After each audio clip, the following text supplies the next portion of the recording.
Proses fertilisasi. Kami dari kelompok 3A Pendidikan Biologi A 2019, Universitas Pendidikan Indonesia. Berikut merupakan anggota dari kelompok kami. Lalu berikut merupakan dosen pengampu mata kuliah perkembangan hewan. Berikut merupakan daftar materi yang akan dibahas pada video ini. Fertilisasi adalah sebuah proses penyatuan kedua sel gamet yang terdiri dari sel telur wanita dengan sel sperma dari laki-laki, yang mana hasil dari fertilisasi sendiri adalah sel tunggal bernama zigot. Lalu bagaimana proses fertilisasi terjadi?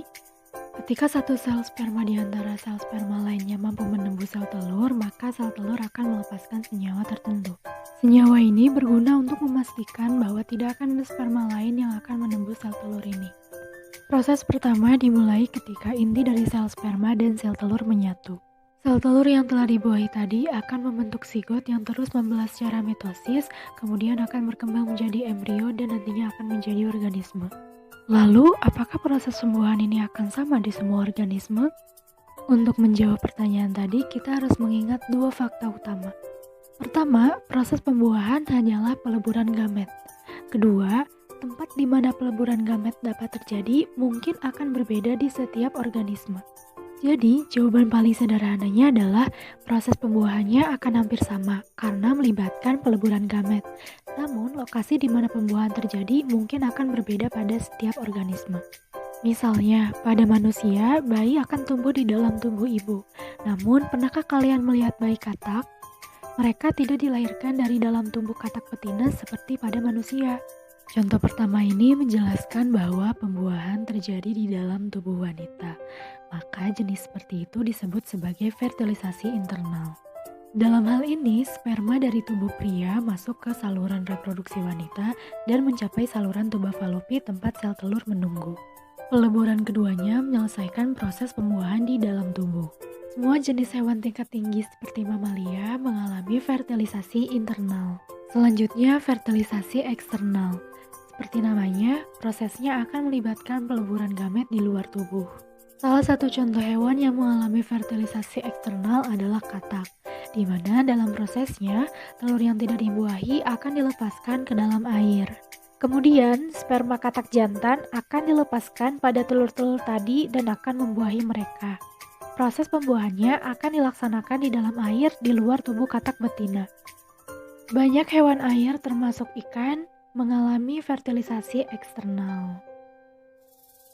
Sekian penjelasan tentang fertilisasi internal dan eksternal. Terima kasih.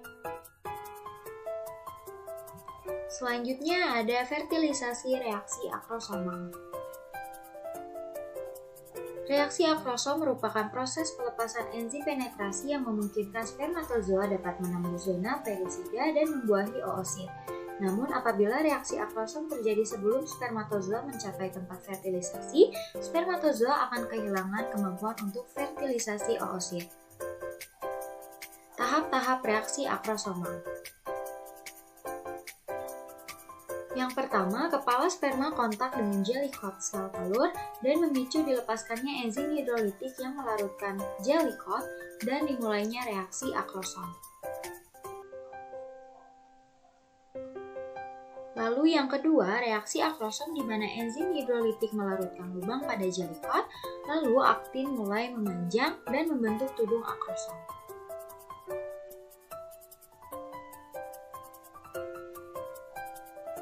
Yang ketiga, tudung akrosom memanjang terus dan berikatan dengan reseptor pada sperma dan ikatan ini menyebabkan membran vitelin mulai rusak atau lisis.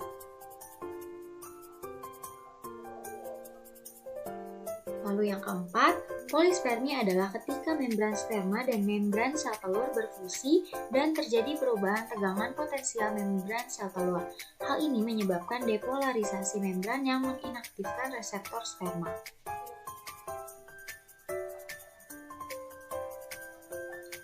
Yang kelima, terjadi fusi membran yang menyebabkan meningkatnya Ca++. Lepasnya Ca++ menyebabkan granular korteks berfusi dengan plasma membran sel telur dan melepaskan isinya ke rongga perivitelin, lalu inti sel sperma memasuki sitoplasma sel telur. Perubahan lapisan vitelin menjadi membran fertilisasi menyebabkan terjadinya peningkatan respirasi sel dan sintesis protein atau juga disebut dengan egg activation. Lalu selanjutnya ada fertilisasi reaksi granula korteks. Reaksi granula korteks merupakan perubahan lapisan vitelin menjadi membran fertilisasi. Terjadi peningkatan respirasi sel dan sintesis protein atau yang disebut egg activation, Ca++ merangsang eksositosis, protease melarutkan hubungan antara ZP dan membran oosit.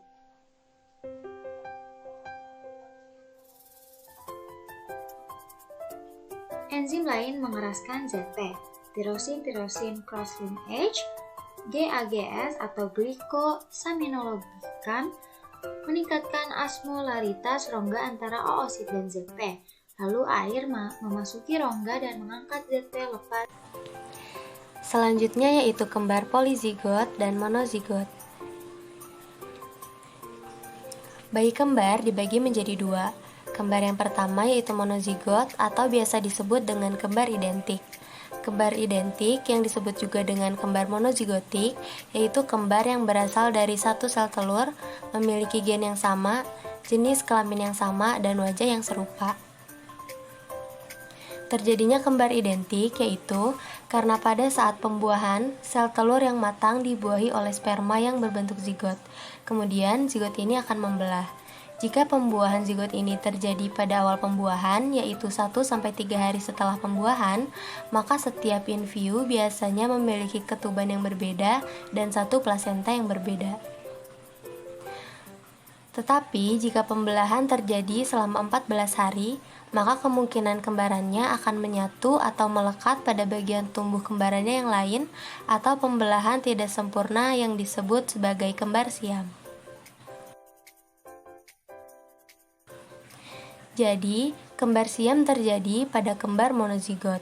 Dengan pemeriksaan USG atau pemeriksaan ultrasonografi, dokter akan dapat mendeteksi janin, jenis kelamin, kelainan, posisi, dan lain-lain.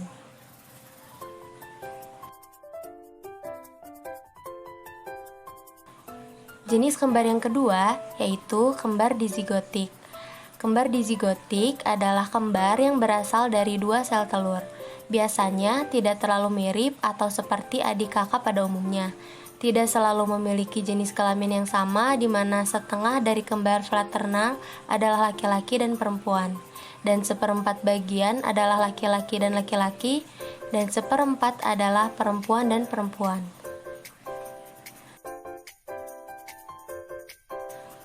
Proses terjadinya kembar fraternal adalah karena pada saat pembuahan ada dua telur matang dan masing-masing dibuahi oleh sperma yang berbeda.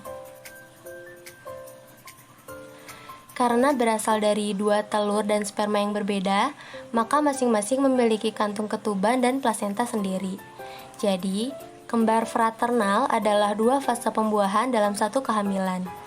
Kira-kira 2/3 bagian dari bayi kembar adalah kembar secara internal.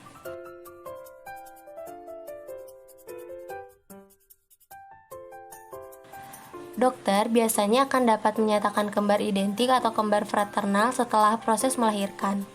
Dilihat dari plasentanya.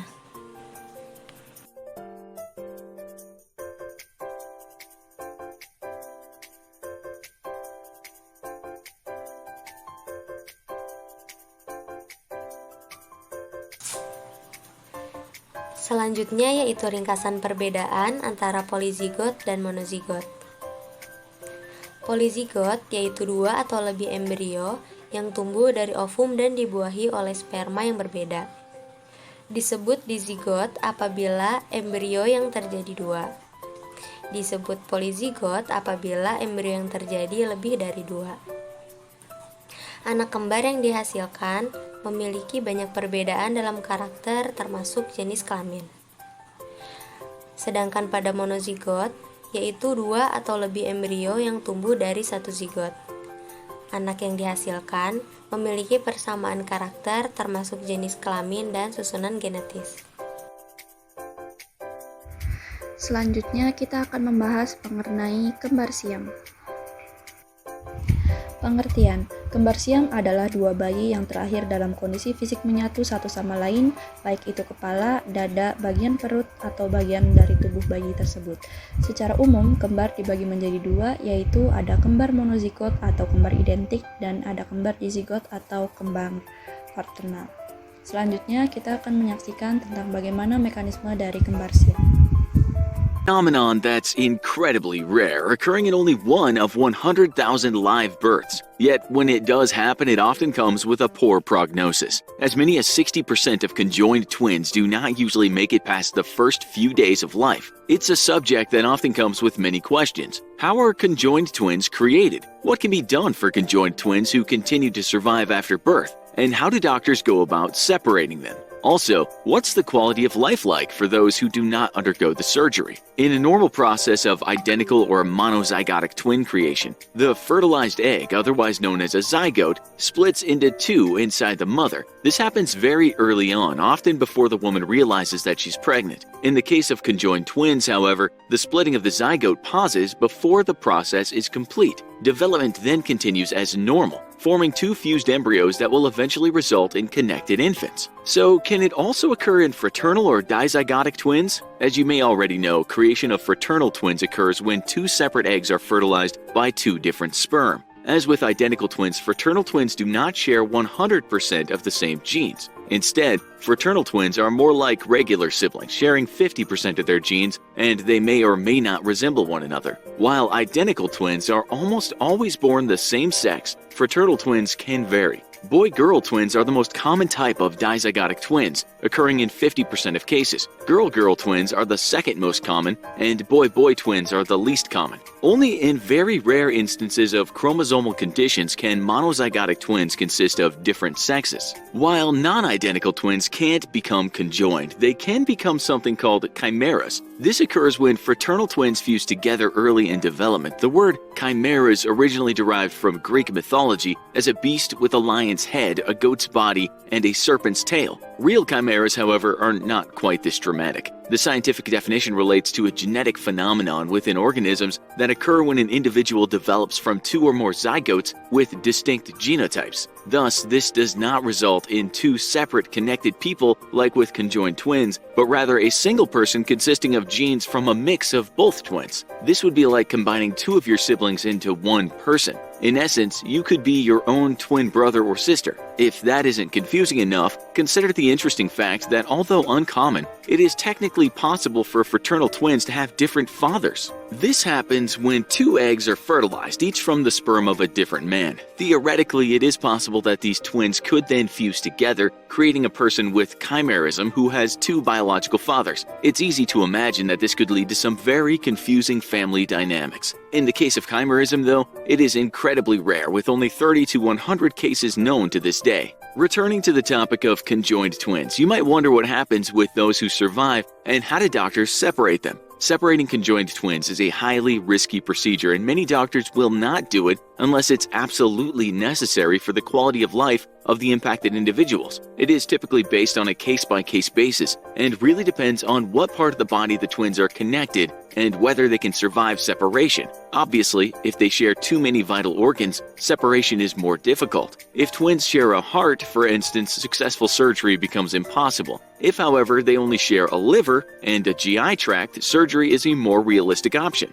Obviously, if the twins have a separate set of organs, chances for successful surgery and survival are greater. The rarest type of conjoined twins has to do with being connected at the head. The name for this is craniopagus twins. Separation for this type depends on whether the twins share a brain or if they're connected at the skull that acts as a barrier between two distinct brains. In this case, it's possible to cut through the skull to separate them. Modern medicine makes separation for conjoined twins much easier and more benefit from successful surgery. This is incredible when considering that past generations had no hope for it. Historically, connected twins who survived infancy had to remain conjoined throughout their entire lives. Selanjutnya adalah fetus in fetu. Pengertian. Fetus in fetu sendiri merupakan keadaan di awal perkembangan di mana dalam satu embrio terdapat janin kembar.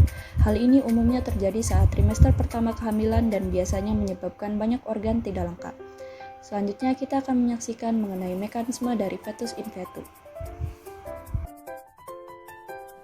The abnormality may have first started as normal triplet development when cells in the blastocyst split to form 3 embryos. As the embryos developed into fetuses, 2 of them were enveloped by the third fetus. The third fetus continued to grow, while the other 2 fetuses stopped developing after reaching 8 to 10 weeks old. The 2 other fetuses, one weighing 14.2 grams and the other 9.3 grams, were found lodged in the baby girl's lower abdomen between her liver and left kidney. They had developed arms and legs, along with primitive brain matter, intestines, skin, and umbilical cords. Since the 2 fetuses had no functioning organs, they used the baby girl's blood supply to sustain themselves.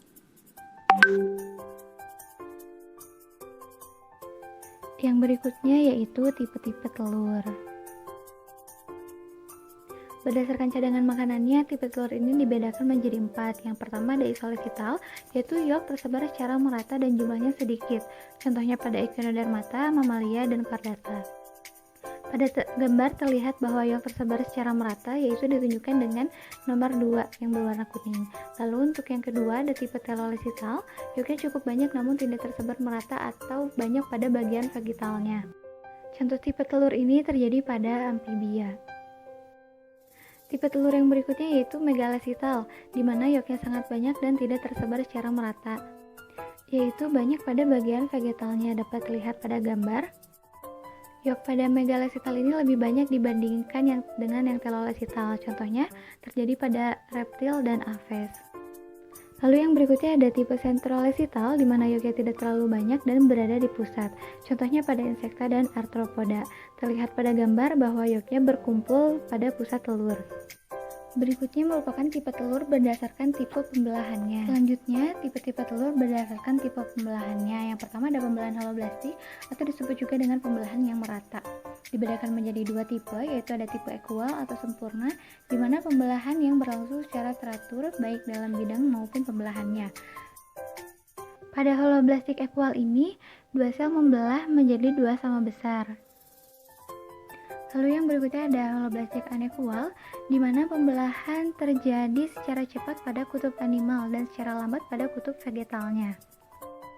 Tipe pembelahan ini dapat kita jumpai pada mamalia. Kemudian berikutnya ada tipe meroblastik, di mana pembelahan terjadi di sebagian kecil kutub animal dikarenakan terdapat yolk yang banyak pada kutub vegetalnya. Pembelahan ini dibedakan menjadi 2. Yang pertama ada pembelahan diskoidal, di mana pembelahan terjadi di ujung telur yang tidak terdapat cytoplasma, terjadi pada tipe telur telolesital. Kemudian yang kedua, tipe superficial, pembelahannya ini terjadi pada permukaan telur, contohnya pada centrolesital, yaitu pada kupu-kupu. Berikutnya pada gambar ini menampilkan tipe telur berdasarkan yolknya, tipe telur berdasarkan tipe pembelahannya, dan pola pembelahannya. Terlihat bahwa pada tipe telur isolesital, pola pembelahannya ini dapat terjadi secara radial, spiral, bilateral, ataupun rotasi. Lalu pola pembelahan pada mesolesital yaitu pembelahan radial, pada telolesital terjadi pembelahan diskoidal. Lalu pada centrolesital terjadi pembelahan superficial. Berikut ini merupakan tabel dari perbedaan tipe telur yang dapat memudahkan kita untuk membedakan tipe-tipenya. Yang pertama, berdasarkan pola pembelahannya, yaitu holoblastik terbagi menjadi 2, ada yang ekual dan tidak ekual. Pembelahan ekual ini terjadi pada tipe telur isolesital dan yang tidak ekual terjadi pada tipe telur mesolesital. Lalu pola pembelahan berikutnya yaitu meroblastik atau parsial terjadi pada tipe telur telolesital dan centrolesital. Untuk simetri pembelahannya, isolesital ini dibedakan menjadi 4. Yang pertama ada radial, contoh hewannya yaitu Amphiosus dan Echinodermata. Lalu untuk yang spiral, contohnya ada Mollusca dan Annelida. Dan yang bilateral, contohnya pada Asida, lalu rotasional, contohnya pada Mamalia. Untuk tipe telur mesolesital, simetri pembelahannya radial menuju bilateral, contohnya pada amfibi. Lalu untuk yang tipe telolesital, simetri pembelahannya diskoidal, contohnya pada ikan, reptil, aves, dan monotremata. Lalu untuk yang simetri pembelahan superficial, tipe telur centrolesital, contoh hewannya yaitu ada arthropoda. Berikutnya yaitu ada pembelahan telur isolesital. Ditemui pada hewan Echinodermata, Mamalia, dan juga Chordata. Untuk pembelahannya sendiri dapat dilihat pada gambar. Pembelahan yang pertama ini jumlah selnya 2 dengan arah meridional. Lalu pembelahan yang kedua jumlah selnya 4, arahnya meridional. Pembelahan ketiga jumlah selnya 8, arah ekuatorial. Pembelahan keempat jumlah selnya 16 dengan arah 2 meridional. Lalu pembelahan yang kelima jumlah selnya 32 dengan arah 2 ekuatorial. Maka didapat rumus pembelahan vertikal, vertikal, horizontal, 2 vertikal, 2 horizontal. Yang berikutnya pembelahan telur telolesital. Contohnya dapat ditemui pada hewan amfibi, terlihat pada gambar. Pembelahan pertama jumlah selnya 2 dengan arah meridional. Pembelahan kedua jumlah selnya 4, arah meridional. Pembelahan ketiga jumlah sel 8, arahnya 2 meridional. Pembelahan keempat jumlah selnya 16, arah ekuatorial. Pembelahan kelima jumlah selnya 32 dengan arah pembelahan 4 meridional. Maka didapat rumus pembelahan vertikal, vertikal, 2 vertikal, horizontal, 4 vertikal. Pembelahan selanjutnya adalah pembelahan megalesital. Tipe pembelahan ini berada pada bagian kecil kutub anima. Pada pembelahan pertama, arah pembelahannya vertikal, menghasilkan 2 sel yang simetris. Kemudian, pembelahan kedua terjadi vertikal lagi menjadi 4 sel yang simetris. Pada pembelahan ketiga, terjadi 2 garis pembelahan vertikal, tetapi pembelahan yang dihasilkan asimetris. Jumlah sel pada tahap ini yaitu 8 sel. Kemudian, pembelahan keempat terjadi pada garis horizontal, menghasilkan 16 sel asimetris. Selanjutnya, pembelahan kelima terjadi pada 4 bidang pembelahan vertikal yang asimetris, sehingga menghasilkan 32 sel. Hasil pembelahan megalesital adalah diskoblastula dengan pembelahan parsial, karena pembelahannya tidak tuntas. Unequal karena tidak simetris terutama pada arah horizontal, dan diskontinu karena sebelum pembelahan pertama selesai, sudah mulai lagi pembelahan kedua, ketiga, dan seterusnya. Pembelahan megalesital ini terjadi pada aves seperti ayam dan burung, atau pada reptil seperti kadal dan ular. Tipe pembelahan selanjutnya adalah pembelahan sentrolesital. Tipe sentrolesital ini memiliki yok yang banyak berada di pusat. Tipe pembelahan pada sentrolesital adalah meroblastik, yang mana pembelahan sel telur hanya terjadi pada sebagian dari sel telur, yaitu di sekeliling telur. Sedangkan pada bagian tengah yang terdapat yok tidak terjadi pembelahan. Pada pembelahan sel pertama menghasilkan 2 sel. Pembelahan kedua menghasilkan 4 sel, kemudian pembelahan ketiga menghasilkan 8 sel, pembelahan keempat menghasilkan 16 sel. Selanjutnya terjadi pembelahan kelima sehingga menghasilkan 32 sel. Selama berlangsungnya pembelahan zigot, bidang-bidang yang ditempuh selama mitosis secara umum adalah bidang meridian, bidang vertikal, bidang ekuator, dan bidang latitudinal. Hasil pembelahan sentrolesital adalah periblastula, yaitu tipe blastula yang tidak mempunyai rongga. Tipe pembelahannya adalah superficial, yaitu pembelahan yang hanya terjadi di permukaan saja. Pembelahan sentrolesital ini dijumpai pada insekta seperti lalat buah. Semoga bermanfaat dan terima kasih.